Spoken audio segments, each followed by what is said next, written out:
Helicopter নিয়ে ওখানে যে ল্যান্ড করলো তাহলে কি তার শুট হবে না ওখানে, নাহলে ওনাকে হেলিকপ্টার উঠাইলো কেন? আমার সাথে এত কথা পেঁচানো লাগে না, আমি খুব স্পষ্ট ক্লিয়ার কাট আনসার। যদি মামলার যদি ওনারা প্রকাশ ক্ষমা না চায় এবং ওনার যে ক্ষতিটা হয়েছে সেটা যদি ওনারা না দেয়, অবশ্যই তিনি আইনগত না আমি একটু বলি, এত পেঁচানোর দরকার নাই। আমি একটা দেখেন ভাই, বাংলাদেশের মিডিয়া ব্র্যান্ড প্রমোটার বা ইনফ্লুয়েন্সার যেটা বলেন, এগুলো আমাদের হাতের উপর দিয়ে গেছে। So I know everything. So এত পেঁচানোর দরকার নেই, বিষয়টা অনেক ক্লিয়ার। এখানে হচ্ছে দুইটা বিষয়, বারিশা হক এবং যে হেলিকপ্টারের যে ছিল ওই দিন দায়িত্বে বা ওনার বা director, one of the director, what ever it is, mister Ripon, তাদেরকে হচ্ছে ক্ষমা চাইতে হবে আপুর কাছে, কারণ তারা খারাপ ব্যবহার করছে। এই খারাপ ব্যবহারটা করতে পারতো না। আজকে যদি উনি একজন ভদ্র মহিলা দেখে ওনাকে কি তুমি লোকজন নিয়ে জোর করে সরাই দিয়ে তুমি একটা শুট করে ফেলতে পারছো, বাট এই জিনিসটা যদি ওখানে যদি আমি থাকতাম, এক্স্যাক্টলি তুমি এটা আমার সাথে করতে পারতা না। হেলিকপ্টার সহ তোমাকে ঢিল দিয়ে ফালাই দিতাম। ওদের সাথে হোয়াটসঅ্যাপে অনেক কনভারসেশন আছে, ওনার যত কনভারসেশন আছে, ওনার পেমেন্ট, ওনার শেয়ারিং, এভরিথিং সবকিছু ওনার কাছে কনভারস। নর্মালি যেটা হয় যে কেউ যখন তার কোনো ডিজাইনের হোক যে কোনো কিছু যখন কপিরাইট নেয়, তখন নর্মালি মানুষ দেখেন উনি কিন্তু এটা নিয়ে উনি কি ক্যাচাল করার জন্য ওখানে গেছে তা তো না নিশ্চয়ই, কারণ উনি একটা জিনিস উনি বিদেশে এটাকে সেল করবে এই উদ্দেশ্যে উনি একটা হেলিকপ্টার ভাড়া নিয়ে এতগুলা মডেল ভাড়া করে নিয়ে ওখানে উনি শুট করতে গেছে। আপনি জাস্ট সাধারণ সেন্সে চিন্তা করেন, উনি নিশ্চয়ই এখানে বারিশা হক না কোন হক না তুন হক তার সাথে ঝামেলা করতে চায় না, রাইট?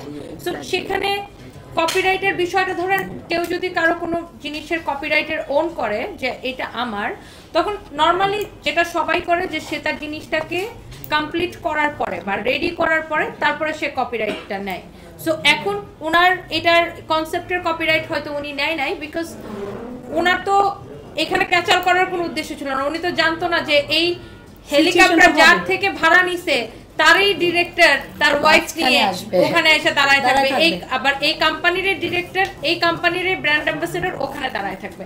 এটা একটা নর্মাল সেন্স ভাই। আপনিও যদি এখন একটা জায়গায় শুট করতে যান, আপনি তো আগে থেকে জানবেন না যে ওখানে কে ওয়েট। দেখেন কোয়েশ্চেন অনেক করা যায়, পেঁচানো যায় অনেক কিছু, বাট যেটা স্ট্রেট কাট আমাকে একটু বলতে দেন। স্ট্রেট কাট অ্যান্সার হচ্ছে উনি এখানে পেমেন্ট, ওনার টাকা খরচ হইতেছে পার মিনিটের জন্য, উনি হেলিকপ্টারকে পে করতেছে পার মিনিটের জন্য, উনি মডেলকে পে করতেছে পার মিনিটের জন্য, উনি মেকআপ আর্টিস্টকে পে করতেছে। সো ওনার ফার্স্ট অ্যাটেনশন বা ফার্স্ট যেটা ছিল যে আমি কিভাবে এখান থেকে আমার শুটটা কমপ্লিট করব, কারণ আমার সানলাইট চলে যেতেছে, আমি পরের দিনকে আবার হেলিকপ্টার বাড়ি করে নিয়ে আসবো। আচ্ছা আমি একটু বলি, এখানে একটা জিনিস, ওনার কাছে একটা ভিডিও আছে, আপনারা আরো ক্লিয়ার হয়ে যাবেন। হেলিকপ্টার দিয়ে উনি ফার্স্টে কোথায় গেছে? ঢাকা এয়ারপোর্টে, রাইট?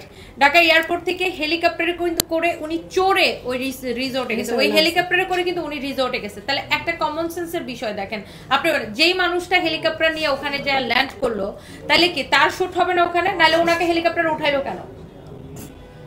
ভেরি ক্লিয়ার, এটা ব্রেন খাটান। একটা মানুষকে উনি যদি হেলিকপ্টারে চড়ে যায়, ওই হেলিকপ্টারে উঠে যদি ওই রিসোর্টে নামে, তাইলে ওনার শুট আছে, তাই এই জন্যই তো ওনাকে নিয়ে গেছে। নয়তো ওনাকে নিয়ে গেল কেন? তাহলে অন্য যারা ভিডিও করছে তাহলে তাদেরকে নিয়ে যেত।